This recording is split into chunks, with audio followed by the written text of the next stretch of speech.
We will have Texas State in red coming from your right. Whoa. Maroon, they get real sensitive about that. Maroon. They got the diamonds up. And Columbia coming from left to right in blue. And we are underway here in Round Rock. And we'll see how quickly, and just as I suspected, Columbia, a big fan of running when they have control or they have one bludger, running trees as a defense regardless of the situation. Some teams run 2-2 zone regardless. Columbia is a team that runs trees no matter what. A lot of passing we're going to see here until the beaters can get a win up front. Beat behind, pass over to David. David looking behind, he gets Catherine. Hey, Catherine's closing in, beaters closing in. Pass back up top, covered by Nico. The beater number 42 for Texas State.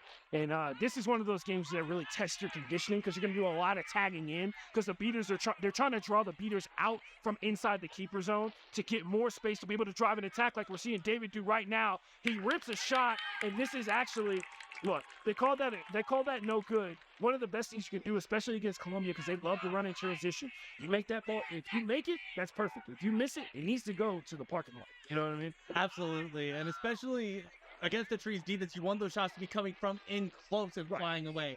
Taking shots from a distance, even though Avila has that in his tool set, not going to be able to find space against that trees defense. So that drive, excellent move, even if the finish didn't go through. And you can tell me, how do you feel the wind is blowing right now? Left to right, kind of feels like it's blowing towards us. Left to right and a little bit in on us. And an attempt on the alley-oop throw there from Columbia, no good. And Columbia will retreat to get back on defense. I was asking that because that kind of wind does affect a light ball like a quad ball. Slightly deflated volleyball, it does get taken by the wind every once in a while. And most importantly, kids, scientifically, the higher you throw it up in the air, the more likely it is to get taken by the wind. And from experience, when you're throwing into the wind, it tends to rise, which may have been what made Avila miss that shot over the hoop, despite being so close in. Yeah. Back pass behind. And oh, man, they're going to call that one good. I was going to say, we got to check the timing on that pass. David Avila throws it over to number 22, Targonsky. Nate catches it behind. While he's in the air, it seemed like it was either simultaneous or just before he released it to make that shot good. And Mansfield was having a conversation with the goal refs about whether or not that ball was out of his hands completely, Targonsky's hands completely, before the goal was scored.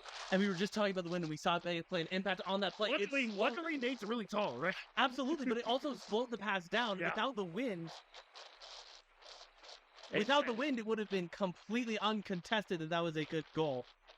Oh, by the way, I have to point this out. Tad Walters and Josh Mansfield, both former teammates for an old defunct club team, Gulf Coast Gumbo, very good friends / buddies. They're going to say Targonsky was beat before. David is livid. And Tad Walters is out there to talk to Josh Mansfield again. Oh, man. Let's reach it for the cards. We're 3 minutes in, and we've already got Mansfield reaching for the cards for the ref. Chad is about to challenge this play, and we're about to stop this. Chad Walters claims that one of the ARs is trash talking them. Virginia Tech out here. UVA is out here. Virginia, one of the best college teams in the game. That's another stop for the Texas State defense. They send one of the ARs is trash talking them. He's trying to get them to stop this game and get a new ref crew in. So, but what's happening? And incomplete pass, but recovered by Avila, barely stays in bounds. And luckily, Avila was able to shield off the ball with his body, and he was able to lean in there. Good run by Jamil Hunter. Shot taken and blocked. Second attempt blocked as well. Texas State is still in this one. There's no bludgers. This is a no-beater situation. Oh, man, just in time. Was he off broom? Ball's loose. David's going to pop it free, and they're going to say possession goes to Columbia because he was off broom on the attack. Wow, what a play, though. 4 attempts, and Columbia holds strong. That's the conditioning you were talking about, being able to sustain attempt after attempt from this Texas State. And we got a beautiful pick from Columbia on this one. Jamil Hunter, who saw it coming, ran to the right-hand side to make sure the defense was paying attention to him. The kick back to the left as one of his teammates was screening the chaser that was defending the little hoop and got the shot in. And correct me if I'm wrong, but I believe that was our first goal of the game. That is a while, but that is 10-0 Columbia. And once again, we talked about this maybe a test of conditioning here. Texas State's already got one loss to their record here today after facing off against Brandeis. They're trying to avoid a second one. Nate Targonsky on the drive. He gets wrapped up. The shot goes too high, but David's going to finish it off. And that is now 10-10. We might be getting ready to see an avalanche of points. And ladies and gentlemen, that situation we were talking about before, there is a formal request for AR changes. Miles Travis is talking into his microphone here. We'll see what happens. Peter throw up top. Columbia gets control. Actually, that is third bludger. I don't want to be the guy that calls out ref plays, but I think that may be third bludger manipulation because the beater that was attacked by Gaines, he threw his own ball back, which means it's a double bludger turnover. So an attempt to throw all three bludgers into the backfield on his side of the pitch is called third bludger manipulation because the third bludger is loose. He throws it back behind the hoops, and his teammate was able to stop it at mid-pitch, but that removed all the they removed all the dodgeballs from the field of play, making it third bludger manipulation. So it's off broom, and Texas State will get both balls back. And that is a massive switch for Columbia, who relies so heavily on, especially offensively, having dodgeball controls to score. And look, just like that, David's going to scoop up one, and we might be getting another call here on the Peter situation. That's a bucket for Texas State off of the third bludger manipulation. Control is happening. This is no bludgers, and Texas State is turned up. And that is the impact of Avila, and just an athletic player who can get out in transition. The second that he sees his team has control, he is gone. World class, ladies and gentlemen. Can officially say that. Team Mexico, one of the best players in the Southwest. That's about to be a penalty for a headshot if that is within 6 yards. Shot taken. Columbia is going to get called no good. It seemed like there was some hesitation on that shot from Columbia's player, and that was enough time for the dodgeball to come in and take him out. And Tad is frustrated with that no call. Because it's been like 10 minutes since he said something, right? And he's wondering why they continue this game on without getting him the request that he asked for. And not only that, but a very close call at the very least. Right. Leo Rodriguez up top. Shot taken. Shot missed. The hoop turned sideways. Shot taken again by Nick Targonsky, and that is followed up by a dodgeball. That's an accurate throw. And that defense, I mean, that is just Columbia's defense absolutely locking down this hoop zone. He's able to stop a lot of those mid-range shots that sometimes Texas State relies on when they're not driving with a vehicle. Beautiful screen from the chasers from Columbia. Rough pass that turns into a turnover. And now David Avila is going to shoot that one, rip it. It's no good. Once again, there's nothing to lose there. That was a free possession from a forced turnover. Might as well take a shot attempt on it. Sometimes they tell you to wait until your team comes across, but sometimes, shooters got to shoot, as Tad Walters would say. And especially with the dodgeball pressure that he had on him, I don't mind the shot at all. There was no one on that hoop. Shot missed wide, but I don't mind the take. Peter pair out there is Colin Gaines and Maverick Wolf. What a name. That Maverick Wolf. Elite name. Quick beat up front. Wolf is going to take out both of Texas State's beaters, and it looks like, yes, there's going to be flip of control. Ball has not moved yet. Pass over to 27. Looking for a pass opportunity. David's out there tenacious on man-to-man defense. Texas State is able to wrestle control back thanks to Brandy Sanchez. Now there's an open play down the left-hand side. Number 0, Hamilton for Texas State brings it. Decides not to cross, which would have used their one reset they had on that play. Instead gets the ball to David. A good move there. Hammer on the right-hand side. Beaters exchanging. Pass goes out of bounds. That's a turnover. That's tough. Yeah, especially with the momentum that Texas State was starting to build there. Now Brady Charles, who had an excellent move on the last possession, got us up into scoring position, has the ball again, and will bring it back up pitch. And still trying to find that range with the wind blowing out here is Texas State. We've seen a couple of passes go just a little wide, like you said earlier. Sailing a little too high, even for taller players like Targonsky out there. Absolutely, and I think that wow, what a shot. Must have been a shot on the mid-hoop there. That was interesting. Great approach from Columbia, though. Waiting for the beater exchange, kicking the ball behind, and then ripping that shot. Almost textbook. That's what they teach you like day 3 of playing quadball. Absolutely. I'm curious to see if we're going to see an adjustment, especially from Texas State, but even from Columbia as this wind starts to pick up again, to make shorter passes and shorter shots into this wind. And one thing that we can find that's a positive in this for both teams, control is exchanging between the teams. A lot of times the way you determine who's the decisive and definitive dominant team on the field is when one team has control vast majority of the game, but it's been flipping back and forth between Texas State and Columbia. Maverick Wolf with another great throw. Brandy Sanchez throws one back to get control. Beat ups front. Now Columbia's got wide open field play, and they're going to sail that shot. A nice save to keep it in possession. Columbia coming up the right-hand sideline, and somebody just pops Jamil Hunter out of bounds. That chaser's off broom. Pass behind the hoops over the top. Alley-oop attempt and goal good. Beautiful pass by Hunter. That is 4 passes. Every single quad ball carrier on that play touched the ball. And that finish by Blackwell was absolutely stunning, and he was hyped afterwards, turning to the crowd and celebrating after the finish. Beater exchange happening. It looks like the beaters are going to be side by side here in what we call like a seesaw formation. Whatever side the ball is on, they're going to have one beater pop up and the other one drop down. Julie Prospero right there. We're going to call Julie, the other Team Mexico team member who's out here for Texas State as well. Chase Cooper with a nice pass to Ian Crow. Crow looking up top, was going to try and rip that shot. Didn't find it though. Pass back up top. Pulling on the ball inside the keeper zone, so the 10-second count may start off here in a second if the beaters can't get to the ball. And, that's going to be dodgeball control for Texas State out of a bad situation. A free transition run. Ian Crow looking for the catch, and they're going to call dodgeball way out of the field of play. Flipped over the top. Ian Crow is about to get called for not only back contact, but contact below the knee. Let's see if they call both of them on one play or if they just stick with one card. A lot of teams trying to slow down going into Columbia, especially with their zone is so compact that you have the time to take, and by taking time, you don't allow them to get out in transition. Texas State wanting to run, and it's paid off for them so far.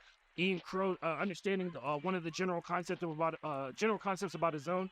The second that you have one player out of position, the zone is essentially broken. So if you can attack before the zone gets set up, you find yourself with a lot of wide open space. We got a good run coming up here. That's Jameel Hunter on the drive, and Chase Cooper with the tackle. Drive up top. That's Raimundo looking middle. Cross it over. Jameel steals it. And now we're going to get a jersey pool call. Let's see if Columbia can make anything out of this. Wow. Eerily reminiscent of Jay Stewart's steal in the national championship game last year, running directly behind Raimundo and just kind of gently takes it away from his hand.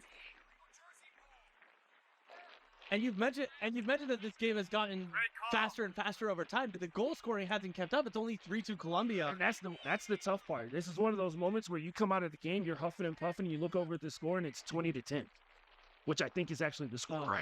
30-20 in favor of Columbia, but still, I mean, you've been out there for 15 minutes, and there's only been 5 goals scored. It's always tough, but it's usually a sign of really high-quality players on the field. So, with that being said, with 2 players in the box right now for Texas State, great pass. Columbia comes up empty. Great pass by Jameel Hunter. Fingertip catch. Chase Cooper with another tackle. That's his 3rd one on this play alone. And Tad Walters is going to run out there and check on his player.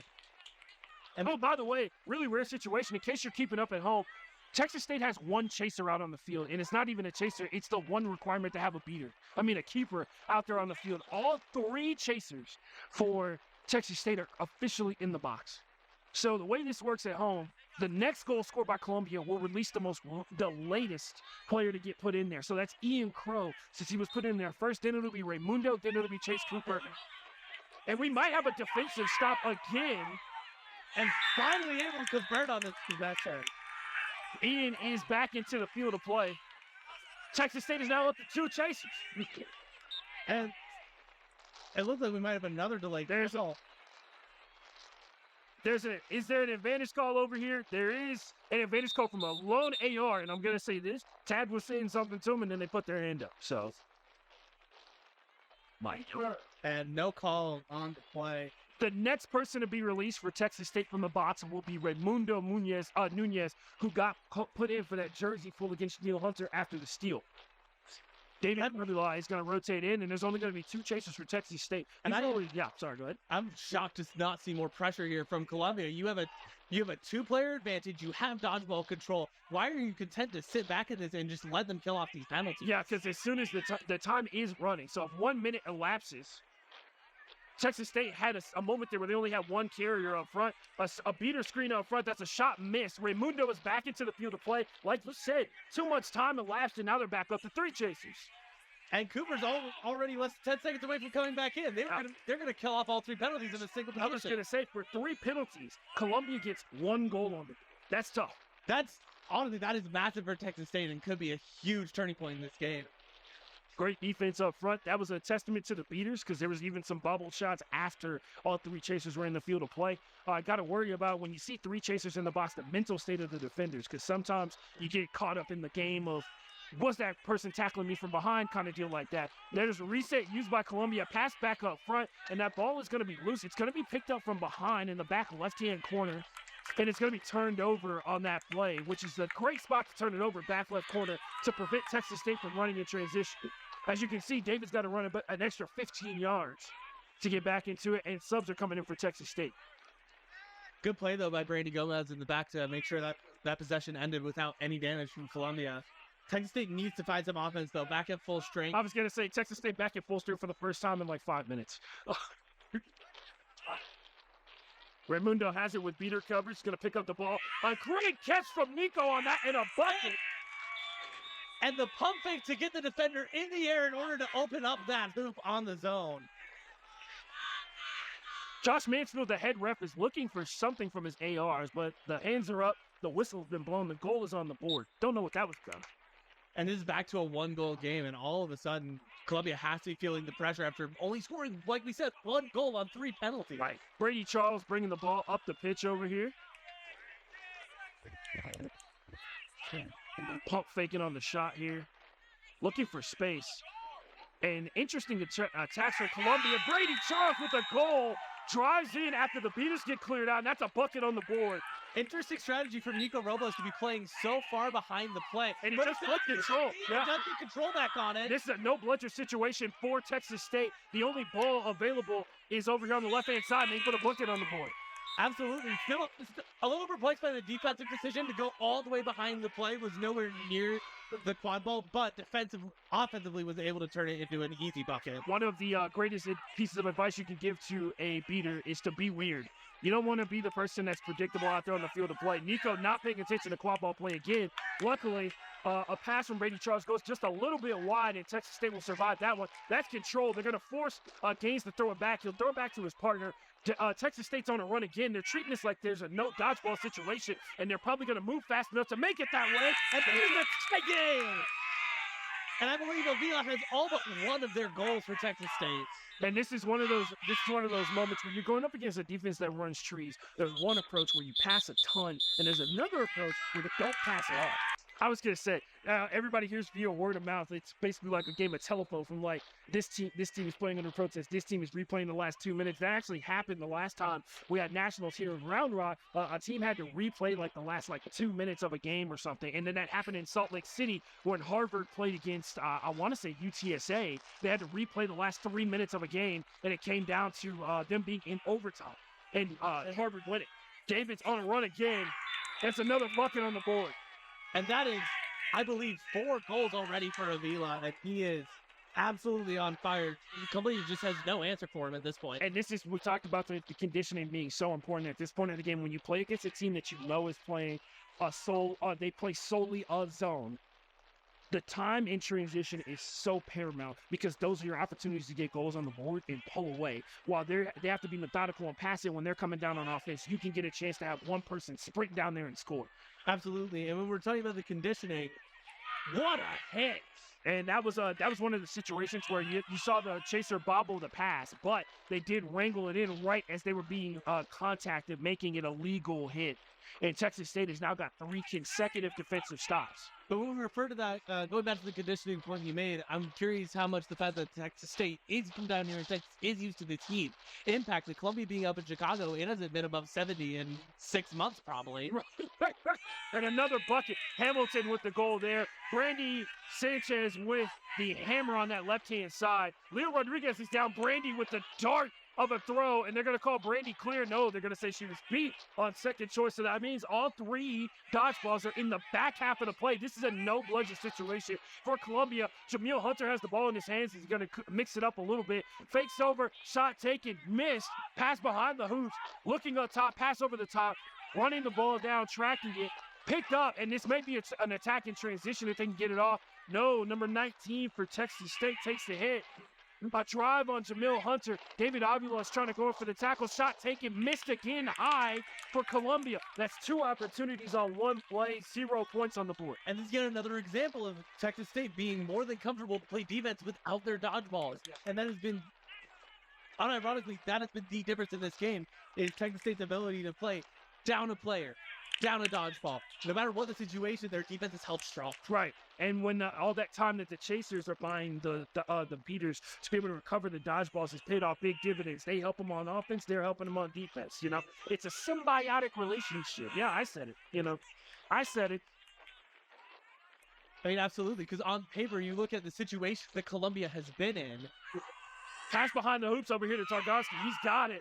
Leo Rodriguez is down. Pass over to the left-hand side. Goal attempt. Ball's out and free. They're going to say that she was beat before, so that makes it a turnover to Columbia. I will say this. There's been one specific adjustment from Columbia's defense. Their beaters are playing at the keeper zone line as opposed to directly next to the hoop now. Both of them are popped up. So it's Maverick Wolf and Colin Gaines that are both up there at the keeper zone line, and it worked out really well for them there. A dime of a pass and a bucket over the shoulder. Leo Rodriguez with the tackle. Gaines is going to pick up the dodgeball. And that might be the spark that Columbia needed. They've been struggling for the last several minutes to get anything going offensively, and all of a sudden you get that 90-yard pass down the field for a goal. They said that attacking in transition thing sounds like a good idea. Pack up top to David, and they're going to be down Hamilton as he's going to run up. Maverick is going to take out. No, Maverick is going to miss his beat on Brandy Gomez, and now it's going to be a free run for Targovsky. Blocked at the hoops. They're going to call that no good, but the rebound is going to be called no good as well. They're going to say David was beat before. I think he might have also missed side for the hoop. Yeah. At some point, Gaines and Wolf have got to come out of this game. You imagine they've been out there for a long, long time. It's hard to argue with the results, though. We got Brady Charles bringing the ball up the pitch. We are sitting about 2 minutes away from our senior flight, and a catch made by McCall. We got Cecilia Boff closest to the hoops over here. Is that going to be the call? No, they are not. Gaines is going to pick up one of those and run the ball back, and now Foot hustling over it, and that's going to be flipping control to Columbia. But Texas State is off on a run. Let's see if they notice that there's a beater up top. They do. Flip it over to Hamilton. Avila is going to run back to tag back in on this one. Ball's over. Wynn takes that one again. Every pass that has gone down the right-hand sideline from Texas State has either been too high or out of bounds. And a nice little soccer move there from Nate Targovsky to get the ball back, kicking to himself, and then passed it over the top of the assist. And a great steal. Are they going to call that beat for number 53? He swatted the ball out of a beater's hands. Are they going to say that he was beat? Gaines is waiting for the ball to be delivered back to him. It appears that this AR over here on the right saw it, but no one else did it. And nobody's correcting it. Yeah, interesting. They saw it, and I thought they called it, but I guess not. Ball up top, quick tap beat on David, who is a keeper, but outside the zone.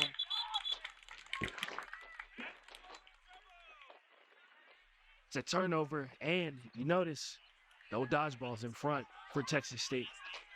This could be a free run for him. Hamilton's over there. David's going to run down the middle. He's going to take off and run. And there's nobody home. This is going to be an easy dunk for Avila. Clean carries on that one. Oh, man. Gaines throws the ball over to Wolf. Wolf gets a nice throwback on the beater at mid-pitch. And correct me if I'm wrong, but I believe Nico Robles just came over and also requested for the ARs to be switched after that call. They've been calling for an adjustment for about 15 minutes. I have to imagine at this point it's not going to happen. I mean, I would have thought that when it was just Tad, but now I see Texas State complaining as well. Well, my old basketball coach used to tell me if both teams are complaining about the rest, they're doing a good job. That's a recovery, a quick throwback, and it looks like flipping control for Texas State. Now they're crashing down on pressure. We're about to be at the 20-minute mark here, and the ball is about to be within the grasp of Texas State. If they can get that ball before they call 20 minutes, they can get one more offensive possession, and they will. This will be last touch. But there's another advantage call over here. Thank you, man. And Mansfield not looking at the ARs. And there's been about 4 calls by the ARs that have just been completely ignored by Mansfield. I'm going to say Mansfield also a beater. So maybe seeing the same play that the ARs are seeing and waving them off. And David's going to finish before the 20-minute mark, get the final goal of this one. And the last 3, this is 20 minutes. There should be no more action going on. And now we got the stoppage. That is going to make it 160 at intermission, a 4-goal lead for Texas State. They did score a goal right before the 20-minute intermission, and those are always nice. There are two situations that are nice. You score with the 20-minute, right before the 20-minute mark when they call last possession, and you get that 40-point swing where you score a goal right as you pull the flag runner. Those are two of the most satisfying moments in this game. We'll see if either team can pull that off. 40-point swing.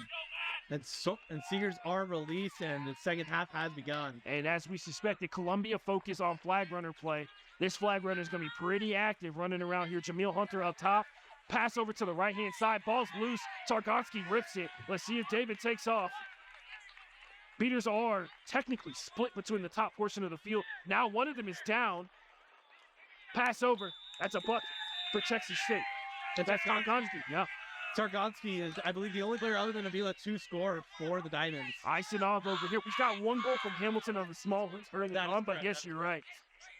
Only 3 guys who have scored possessions on this one. Jamil Hunter, one of the best passers we've seen in this game so far today. That one a little loose. Beater rotations coming in through here. Julie is going to check out. And with both the lead and that first goal, you got to imagine Texas State is starting to feel pretty good in the way they're sitting in this game. We got to wonder how Texas State is going to address the fact that this is a mobile flag runner, meaning that this guy's running all over the field, meaning that the angle that you can approach from is constantly changing. One thing that you teach your seekers is, as Texas State scores another bucket, you teach your seekers, you got to wait. You got to run this guy down. You got to wait for time. Late in the game is where you're going to be able to pull a flag runner like this. Because they're going to eventually get tired. Absolutely. Only 4 goals now to go for Texas State, or 1 in the flagpole. And Jamil Hunter coming up here. Nico Robles, who's been doing really well. A great seeker swat from Texas State all the way back to his own hoops. It did not flip control for Columbia, but that shot attempt is underneath. Targonski's going to avoid it. That's a player that was beat that took a shot. They're not going to call it. They're going to let Texas State get out here in space. David hiding the ball behind the back. You never know. In the chaos of flag runner on pitch, people do lose track of the ball all the time. And no dodgeballs back, and that's going to be a flip over and an easy score for Texas State. And like we suspected, when you can't run your trees with your beaters, it's really tough to cover all that space at one time, right? Texas State pulling away here quickly. The chaser advantage that Texas State has had, it was obvious and apparent during the first half, but it's been completely game-changing here after intermission. With the dodgeballs pulled out, there's nothing to stop Texas State from Jamil Hunter is down in testament to your chaser defense. Jamil Hunter down from a tackle from David Avila. And once again, Columbia's had control, vast majority of flag runner on pitch, but the tackles from the chasers for Texas State are just nasty out here. And the flag is on the ground, and now the flag runner realizes this. Isaac Lantala, our new seeker into the game, probably upset that the flag runner was down, but he can still be beat. They can still be beat. Pass behind. Beaters are now focusing on quadball play. I think that's an excellent adjustment for Columbia. I think they've recognized that they really don't have a shot if they focus on the seeker play, so they've got to dedicate everything into this quadball play and just hope that Texas State doesn't pull. We got an unregistered number 52 for Columbia out here at the seeker position, and now we got a discussion about whether or not. Oh man, he's getting discombobulated. The flag runner's turning all over the place. This seeker, man, he's got some juice in his legs. He swats there at the last second. Saw the flag runner accidentally turn into the seeker's pull attempt. Columbia's running out of gas here quick, and they got to hold on. That 30 points, that 35 points can go a long way to coming back in this game. But frankly, with the way that Texas State is sitting right now, they can allow for their seeker to go to work behind the play and just slowly wait for the shot. And this pull from the seeker for Texas State. Look, you stand. Pull! Seeking game!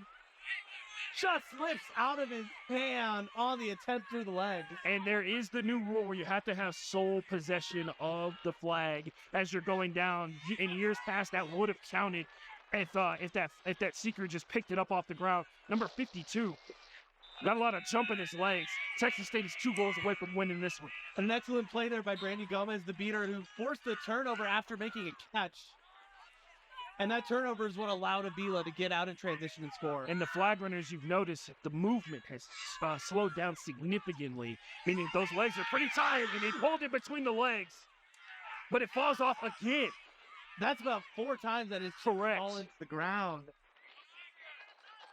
And the other thing is that had it not fallen and had Tennessee State not grabbed it, Columbia gets their first goal of the flag runner on pitch session here. Columbia had a free run at the Seeger, was not paying Correct. attention. Wow. Oh, pulling between the legs. Good move by Eisenhoff there. Almost got a couple of reaches on that one. Beater control is flipping between Columbia. Great job. Poked the ball out of Wolf's hands while they weren't paying attention and turned it over. Control is back with Texas State. Catherine Hay forcing the little hoop defender off this side. Targonski is going to try and run down a quad ball that was affected by a dodgeball. And here comes David to make it a 1-goal game for Texas State. Goal to go now for Texas State. And Avila is feeling it. He is pumping up this crowd. He made the game over signal. And Columbia with the play. That was a clean one there. Eisenhoff with a beautiful dive down the middle. Unfortunately, though, they were already behind to start this, and they've only had 1 goal in the quad ball game. And they're going to say that Eisenhoff was off room, and Tad Walters getting heated about the Texas State bench, kind of chirping his guys on the field, chirping his players on the field. Pressure up front. Columbia's free on this one. Let's see if they can get another bucket on the goal. And a nice tackle down the middle. David Otto with the wrap. Nate Targonski wrapped in the middle of the field, and this one could be in. That is game over. Texas State with their first win of US Quadball Cup 24. A dominant performance and flag runner on pitch after a very close 20-minute session beforehand.